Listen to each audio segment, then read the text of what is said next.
Hey guys, welcome to this week's podcast episode. I'm really excited about today's guest, Matt Rolnick.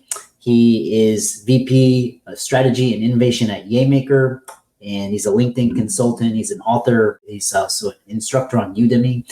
And why I brought him onto the show is we're going to talk about voice, story brand, LinkedIn social media marketing, CEOs, corporate culture, and a lot more. So, Matt, welcome. Well, thank you very much. Very excited to be talking to you today. We're talking some of my favorite topics. Yeah. Tell people your background, your story, and we'll get into it. Well, I consider myself an entrepreneur as well as an intrapreneur. So I work for YayMaker in VP and strategy, but I love business development, marketing, and then I also do some LinkedIn consulting. And I'm a very strong believer in the importance of making yourself professionally more visible, embracing, especially sites like LinkedIn that has over 900 million members, and what's someone's story and how to position themselves as a thought leader. Yeah. I love this idea of thought leadership and influencers, and with social media, it's been so much easier. We can develop our own channels. We don't have to go through Fox or NBC or any of those. So one thing is talking about is so a lot of physicians, they're just coming onto LinkedIn. It's like, in my opinion, it's very late, but tell them why CEOs, leaders, and other professionals should be on LinkedIn and how they can engage more with LinkedIn. Well, again, when you're talking with physicians or entrepreneurs, I mean, obviously, and CEOs, I talk about professional visibility, and I think it can be great for us at establishing yourself to attract more clients, more strategic partnerships, to get opportunities to be on podcasts or other shows. So I think there's a lot of value on that. As a CEO, I love consulting CEOs because there's a lot of CEOs that are a little hesitant, but I believe it helps build culture. So if a CEO posts on LinkedIn, their leaders, their employees, they're going to see that. They're going to be also engaged. It's encouraging them to post more. And it can be like free marketing for companies and CEOs and entrepreneurs because you have all these brand ambassadors that are engaging. But I think I talk a lot about strengthening relationships, and now we can connect with people all over the world. And LinkedIn, I think, is one really powerful way. Yeah. And also it's more professionally oriented, and it's more talking, business and what you described as partnerships. And it's one of the, actually, LinkedIn is going to promote because it's one of the fastest, easiest way to grow a brand, a channel. So the other question is, so LinkedIn, what are some common pitfalls that social media influencers make when they're on social media, some do's and don'ts, and how do you engage with people, posts, etc.? Well, everyone's different. To me, professional do's and don'ts is, again, especially professionally, I think you want to stay away from anything controversial. In general, I think that should be most people's kind of train of thought. So be careful with religion and politics and anything that creates a lot of friction. Now, for some people, that may be the lane they're going into. But in general, I think there can be, especially for entrepreneurs, I mean, you want to be careful on that. I think the biggest mistake I see is influencers, creators, and again, CEOs, professionals, they make it too much about themselves rather than their audience. So just like you've got this strong podcast, you got to think about what your audience may be interested in. And I think that's a mistake. People are just pushing out what content they want. Hey, buy my product, buy my service, buy my book, get me a job. And you need to basically breadcrumb ideas on what other people will be interested in, be a little more nuanced. This would be, I'd say, a common pitfall. Yeah, I love that. And what's interesting is because you mentioned something with polarity, just kind of polarizing some topics. That's how some people stand out, but that's kind of dangerous. It can alienate your audience, or it can get you banned, kicked off the platform. And then one thing is talking about this idea of farming ideas. Social media is great to get ideas from, how to create posts, creative different strategies. And then how about this idea of how you talk about finding your yay, finding your voice in your brand, your story brand, what resonates? Talk more about that. So, I work for this company, YayMaker. We do corporate team building events. And I realized, even though one of my goals was to help grow the business and the revenues, I wanted to do it in a more nuanced way. So rather than just saying, hey, team building events, I started talking more about corporate culture and employee engagement and sharing free ideas and thoughts. And I was interviewing other experts as well, other CEOs, leaders about that. And I realized I was fortunate that I had a CEO and co-founder that allowed me to express myself. They weren't so concerned about the brand, which are so many companies, and they kind of handcuff you to be careful. So I realized as I was sharing more opportunities and strategic partnerships, clients just kept growing, organically developing. I was asked to write more. I started contributing articles through Forbes, and that's when I was asked to do a course on Udemy, and it just snowballed. So I realized everybody has a story, everyone has some expertise, and I think when people really tap into what they're interested, that their expertise, their passion, there's a way to share that voice. And so I really try to encourage people, even if it's small baby steps, how do you network more and how do you share more and express that? And so that's what I talk about, is kind of finding your yay. Yeah, sounds like what you're talking about is you're building relationship capital, social capital, and it's like this new idea where it's not what you know, but who you know, and talking about the snowball effect through consistency. It's almost like you go to the gym, or you eat properly. At first you don't see anything, but after a month or 2 months, you start to see. What are some best tips to improve your brand, relationships, engagement, grow your business? You touched on those, but how does one go about that? Well, you shared a lot that I really like. I like how you talked about relationship social capital, and I use the analogy of the workout and gym as well. A first step is just taking a little initiative. So one is, again, I'll talk LinkedIn. This can be on any social media platform. One is, identifying, writing down what you want to be professionally, your business. How do you want to be perceived? Thinking about that, maybe looking at some other profiles that you aspire or that you really like, and looking at things that you like or don't like in that. And then I think your own profile, I think it's important to have a professional image or headshot and a description that describes what you do or what you're about. So I think that's step one. And then the other step is to make a first post or do a first engagement. So I encourage people, write something that you find interesting, you think others will find interesting. It doesn't have to be multiple paragraphs. It can be just a few sentences. Maybe it's an article you see and say, hey, I like this article because of A, B, or C. And then if that's too big of a first step, then go on somebody else's post and at least make a thoughtful comment and insightful, not just great job, but something like, hey, I liked what you said because of A, B, and C. And what that does is twofold. One, it gets you a little more exposure. And two, it strengthens that relationship a little bit with the person who posted that. And I wouldn't underestimate that. Yeah, I love that.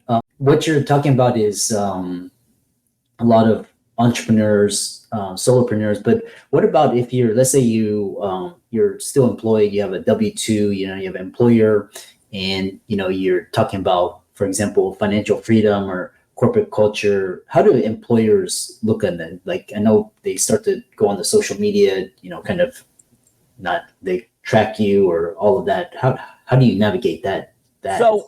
So I talk to a lot of people that are employees. They have their W-2. They work for companies, and then a lot of them have kind of guards up. They're scared to post because they don't want their companies or to think negatively. Again, they're not sure what to post.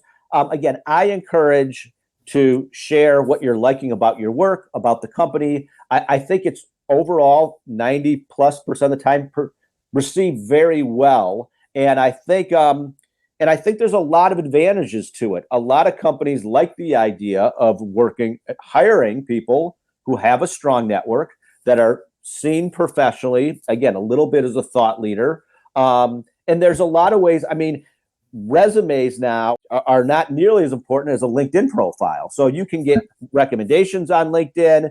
And again, people can see and experience what you're really about. So I encourage employees in almost any type of company to post. And again, ideally, what you're sharing also aligns with the business, but do it in your own voice. The other issue is talking about frequency of posts. You talked about, making that first post. Should it be a video? Should it be long form, short form? Should it be a picture?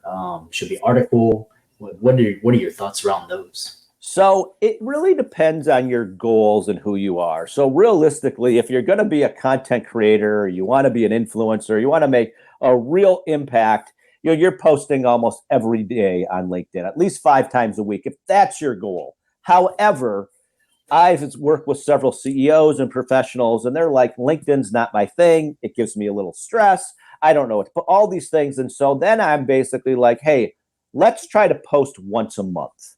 And again, at least once a month, it gets you visible. By the way, if you're not a frequent poster, LinkedIn, I think that kind of kicks in the algorithm. So you might see people who aren't really strong creators, but every once in a while they'll post and they get some great engagement. And at least it keeps you kind of on the pulse. It can be a heartbeat post, letting people know you're out there. But also, again, it's from a CEO or any leader or employee, it's sending that message, hey, I'm here, I'm thinking about this, is what I'm doing. So to answer your question, as a first step, I'm going to recommend people make it a goal to post once a month. If that goes well and you feel comfortable, then try to do it once every 2 weeks, then build to once a week and take it from there. But once a month is usually my first recommendation. Yeah. And the other question from the audience is, so sometimes you see, for example, these mega influencers, they'll post, for example, once a month and they'll get like, a million views or, so many, 100,000 of follows versus the creator that's consistent. And let's say they get, some engagement. What's better, like less frequency, more engagement, or just consistency and, some engagement? What are your thoughts? Well, again, going to your workout analogy, if you're consistent, ideally you want to work out a few times a week and you see those results over 3 months, 6 months, a year. I think that same thing's true with almost any social media influence, things like that. Now, if you're a celebrity in general and you're in movies on TV, you can post whenever you want and you have a following. And again, it really depends on your goals. I mean, engagement, likes, and shares, and all that is are metrics to follow. But it really may be, what is your goal? I mean, all that it takes is, I work with consultants and speakers, and they might post and only get 3 likes, but it may have got them a $25,000 speaking opportunity. So it's really knowing your audience and kind of your goals. But I think.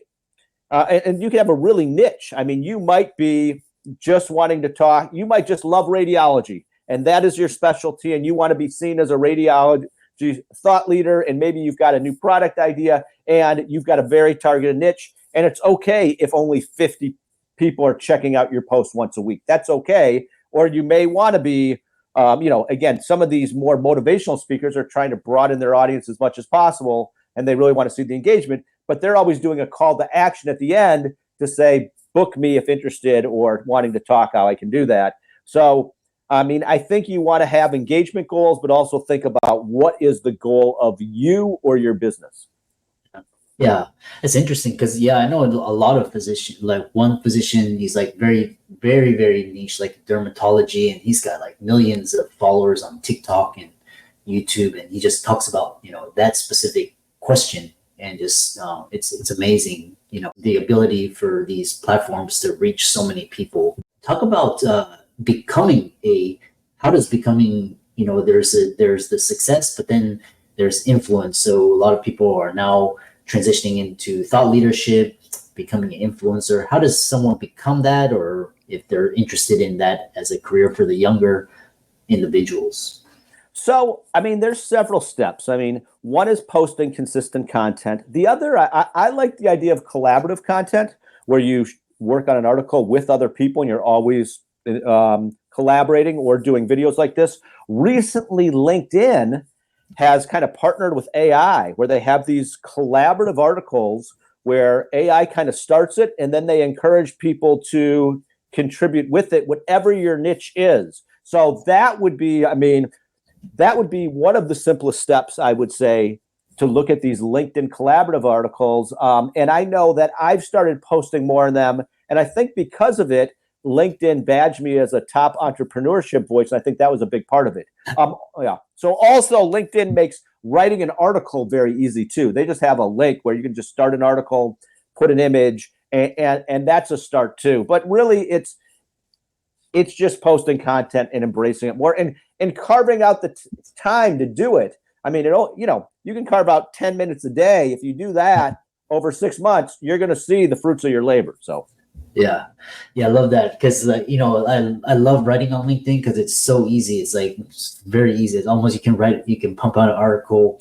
Use ChatGPT 5 minutes. Do that. Can 10x your output, and then like a blog takes forever because it's like you have to enter in all these things and it's like very tedious and cumbersome. So like I said, LinkedIn is making it so easy for people to establish a brand and grow. That's why they want you on the platform.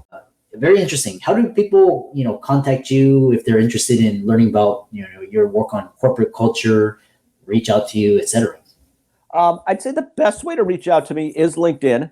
So you can just find me, Matt Rolnick or Matthew Rolnick on LinkedIn. So that's easy. Or just search Matthew Rolnick, YayMaker. And then my email is initial last name @yaymaker.com. Those would be the two best ways to reach out to me. As I said, I love talking about corporate culture. I love talking about LinkedIn, and also just creative strategic partnerships and relationships. Yeah. And for all the audience out there, really check out LinkedIn. If you're a professional, it's one of the best places. It's, better than Instagram and, Twitter and all of those. But all of Matt's resources will be in the links and show notes. Check out his book on Amazon. I'm going to check it out as well. And with that, thanks so much for coming on to the podcast. Well, thank you very much. I look forward to staying in touch. So thank you.